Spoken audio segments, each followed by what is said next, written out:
For business news, and my name is Nina Shiban. Cooperatives and MSMEs Cabinet Secretary Simon Chelugui has said the government will not be cowed to suspend the implementation of new coffee reforms. Chelugui says that it is hypocritical for coffee brokers to hold farmers at ransom by not buying their coffee beans in order to create panic and artificial glut. Bonaziri, the coffee sector has witnessed a lot of turbulence, and just to name a few, from farmers allegedly not being paid their dues to heavy debt to lack of proper infrastructure for value addition to issues of governance structure. So what exactly is the government or the ministry doing to help the coffee sector? Well, some people, the big organizations, multinationals, were holding all the licenses. So they use the milling license to capture the crop, to capture the farmer. Once they receive the coffee, then they will process the coffee, they will mill that coffee, sometimes even giving the farmer some advances against the coffee, means burdening further the farmer. Then they will auction the coffee. Then they will buy the same coffee themselves. So when they are buying their own coffee, the price is different from the farmer's coffee. And in the process, like today, the dollar is 162. Coffee is sold in dollars. Even for no other reason, the gain in foreign exchange is over 50%, should have been transferred to the farmer. Fortunately, we had also the regulations of 2019 behind us, are supporting us, because they had the same thinking. Professor Kea and his team came up with those regulations. So we had the backing of the law. So we have now announced that anyone who is interested in our coffee business should use one license.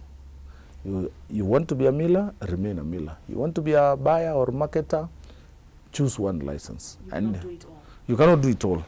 So that we create open competition and proper price discovery. We have coffee farmers who fear that their product is not being sold because this same millers or this business people who are holding many licenses are well known out there.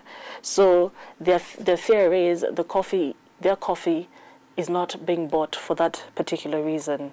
Yeah, and then there's also a miller who says that they've taken quite some time to give him a license or her a license, and thus they want to remove their operations from Kenya. What do you have to say about that? I think that's narrative building, because the same fellow who wants to take operations out of Kenya, that same organization, is holding a marketing buyer's license. He's the biggest buyer of our coffee. So while on one side we told him to choose the license he wants, he chose the buyer's license, and he left the milling license. And on the other hand, he also runs an agency.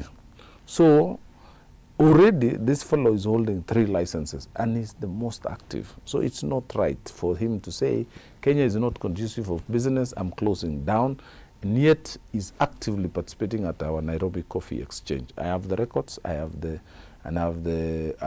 information. Does the coffee farmer have the capacity to bargain their own pricing?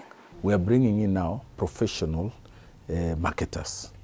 This way, we believe will articulate, champion the interest, and he will be paid a fee. Not, this coffee doesn't belong to him.